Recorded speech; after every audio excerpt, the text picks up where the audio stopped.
Sa grandeur et suprême Altesse, gardienne et protectrice de nos traditions, le Maharaja de Pankot, Salim Singh.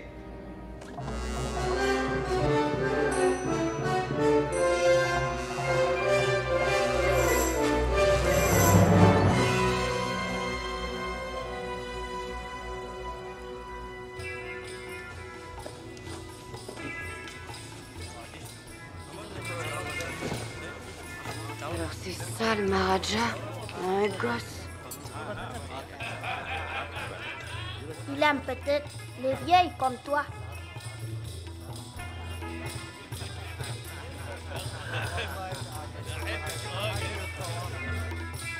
Le capitaine m'éclairait sur quelques points de l'histoire encore mal connue du palais, sur l'importance de son rôle dans la grande mutinerie.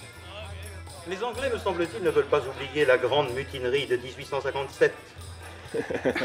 En vérité, il existe une foule d'événements bien avant la mutinerie, des événements vieux de 2 siècles datant de l'époque de Clive qui sont plus intéressants. À quels événements faites-vous allusion, Dr. Jones? Si ma mémoire est bonne, Excellence, cette région, enfin cette province, a été le centre de l'activité des étrangleurs thugs. Ah, du serpent. Surprise. Quelle est la surprise?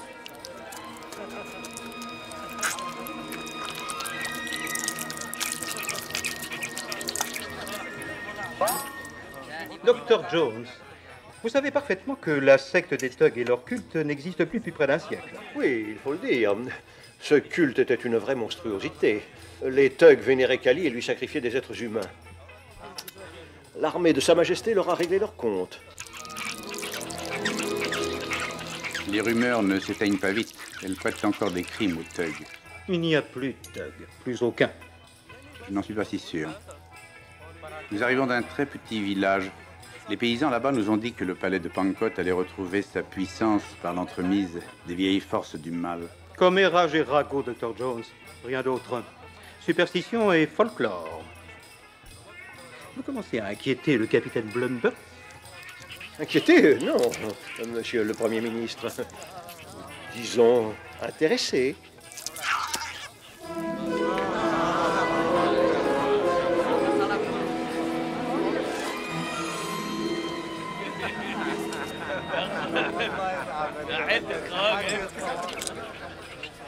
Manger. Ça ne vous dit rien? Non, j'ai assez avalé de couleuvres. Donne-moi ta casquette. Pourquoi? Je crois que je vais vomir. Savez-vous que les villageois disent que les gens du palais de Pankot sont venus leur dérober quelque chose? Dr. Jones, dois-je vous rappeler que dans notre pays, il n'est pas coutume qu'un invité insulte son hôte? Je vous demande pardon. Je nous croyais en train de parler de folklore.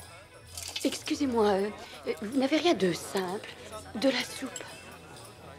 Vous a-t-on dit au village ce qui avait été volé? Une pierre sacrée. Vous voyez, capitaine, un caillou.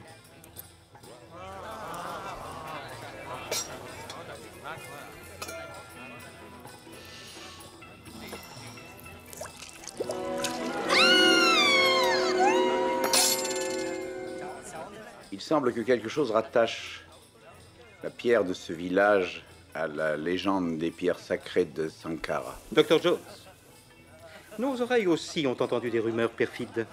Il me semble me rappeler qu'au Honduras, il y a à peine un an, vous avez été considéré comme un pilleur de tombes, non comme un archéologue. À vrai dire, c'était une affaire montée de toutes pièces par certains journaux. Oui, mais n'est-ce pas le sultan de Zanzibar qui a juré de vous faire couper la tête si jamais vous retourniez dans son île? Ce n'était pas ma tête. Je vois, c'était vos mains, n'est-ce pas?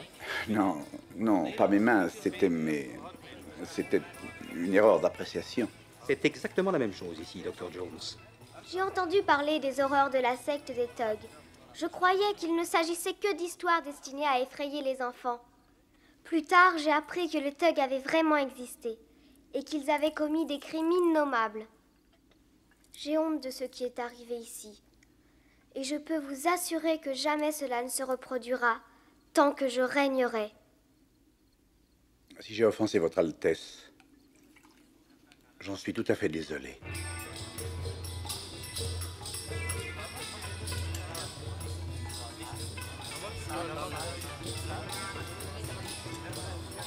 Ah, le dessert.